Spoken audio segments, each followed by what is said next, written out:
Hi, my name is Anthony. Today we'll be talking about power grains and vegetable infusion dishes. So getting started, when I make grains at work for athletes, I will start with usually brown rice, something that's familiar to them, about 50%. And then for my next 50, I'll mix it up. We can throw in some freekeh, some quinoa, some farro, any other different, could be an ancient grain that has a little bit more of a nutrient profile than just plain rice. So we'll work those in. When I am cooking it, I like to soak the rice for 30 minutes in water. I'll drain that liquid and then cook it in the oven at a 1-to-1 ratio, covered with foil at 400 degrees.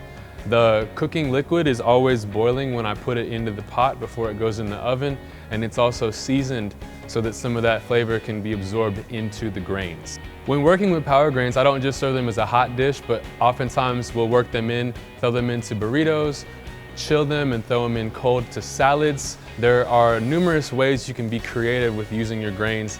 And once again, I love just, calling them power grains. Athletes get super excited, like, yeah, these are my power grains. Moving on to vegetable infusion dishes. So in our kitchen, 3 staples that we kind of really stay with. We're always roasting mushrooms and mixing those into dishes. We're always working with cauliflower and making it into a puree. And then we do a lot with carrots, usually shredded carrots. So here we have an example of a mushroom that was diced and then roasted in the oven with a little bit of oil and salt. And then these lightly roasted mushrooms will get mixed into your ground meats. They can go into meatballs. We'll throw them straight into grain dishes, straight into pastas. Tremendous amount of uses for these, and they aren't necessarily really detectable by the athletes. So a great way to increase nutrition, and also the flavor profile is amazing. There are a lot of fun varieties of mushrooms you can work with. I personally like oyster, hen of the woods, creminis, but there's so many you can use. For the cauliflower, I like to just steam it and then go straight into the blender for a puree. This can be used when making pasta carbonara, cauliflower style biscuits and gravy. You can mix this in with your potatoes. Once again, multiple uses. Just be creative in what you can do. For carrots, you can buy them pre-shredded or you can shred them yourself, but just right on your cheese grater.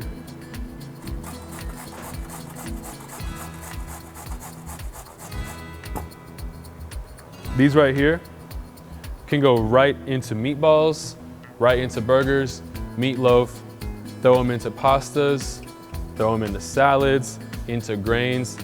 And they're so thin that it's not a huge carrot taste. But once again, in subtle ways, we're adding more color and more nutrition.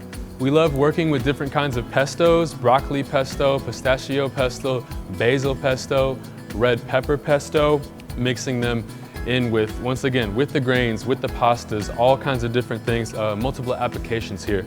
I like to saute eggplant, throw it into my marinara sauce. It's got a great flavor to it, and it kind of just, they might think it's like a chunky tomato sauce, right? We can also grate zucchini squash, work those in just like that, and then back to pasta again, because it's such a staple. We'll throw in lentils with our pasta. These are also great if your athletes like chicken quesadillas. You can put some cooked lentils into the quesadilla. It adds a nice little bite and kind of profile to it. Just remember, when you find something that your athletes love, be consistent and stick with it. An example for me this year, I found that my athletes love to have diced sweet potatoes on the side with their pasta during their pregame meals, and we're doing it and it's working great. So be creative and remember to have fun.